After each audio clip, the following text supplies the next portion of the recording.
Good evening. Well, we bring you this report following the announcement of the first bulletin with Brazil's presidential electoral results. Now, Dilma Rousseff has obtained more than 51% of the votes. Now, in typical Brazilian style, we've come to the family house of a resident here in Rio to watch the results come in on the television. And we have come to the house of João Ferres, Professor of Political Science at Rio's State University. Thank you very much for having us. What is your initial analysis of these results? Well, I like what you said about the typical Brazilian style because, as a matter of fact, Brazilians really cherish, this democratic practice of elections. And I think that the results were predictable because, Dilma led the polls almost throughout the whole campaign.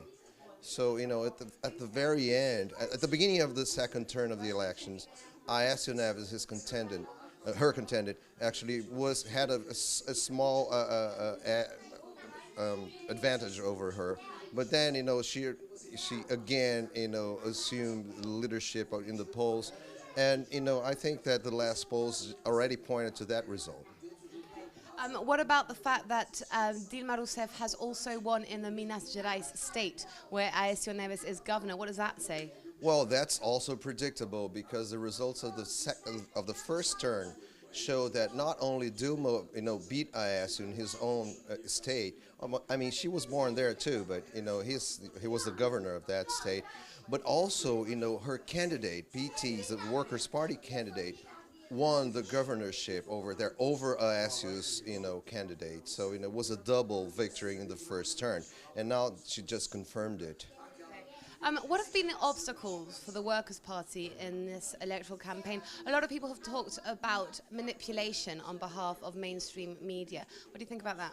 Well, I think, one of the main obstacles for the Workers' Party is actually to get its message through, to the electorate, because the mainstream media in Brazil is very concentrated on the opposition, on the, the right-wing side of the political spectrum. So what happens is that I do a study that's on a website called manchetometer.com, in which we analyze the bias of the big media, in the elections.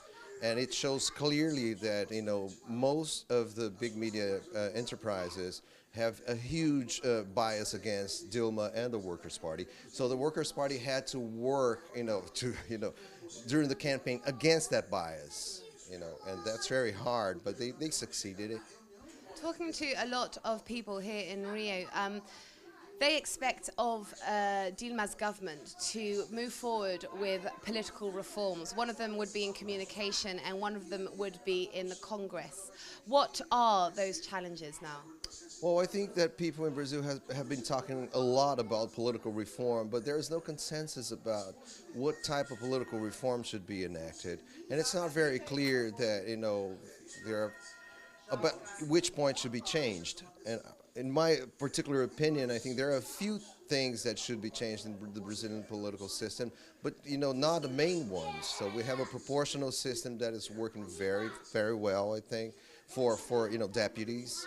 And we also, the elections for president and mayors and governors, that's been working fine. So I don't think we need major changes. We need some changes in campaign financing, I think, and also in the coalitions for the elections of deputies and representatives.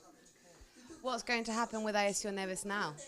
What happens is that, if you see what happened to PSDB, his party, which, has been one of the most important parties in Brazil, one of the two most important parties in Brazil, I mean, in terms of presidential elections and in general terms, in the last, I would say, since 1998, or 94 as a matter of fact, the contention, the main parties in the political system in Brazil, vying for presidency have been PT, the Workers' Party, and PSDB.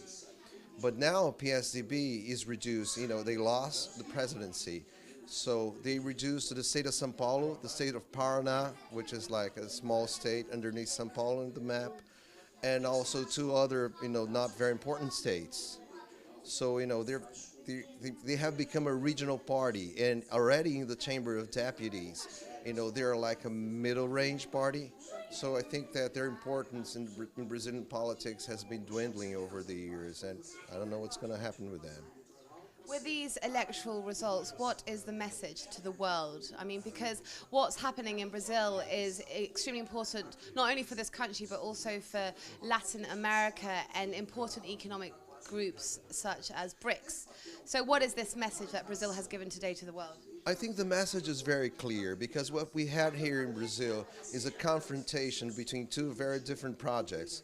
One is a new liberal project that Aécio Neves and PSDB represented, right?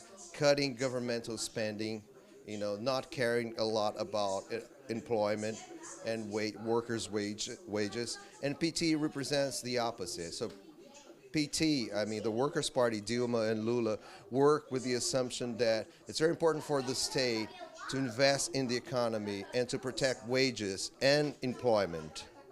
And that's a model that has been working in Brazil for a number of years. So I think that Brazil works an example for the rest of the world, particularly for Europe, where actually you have orthodox economic policies being applied, and the whole continent has been in crisis since I think 2008.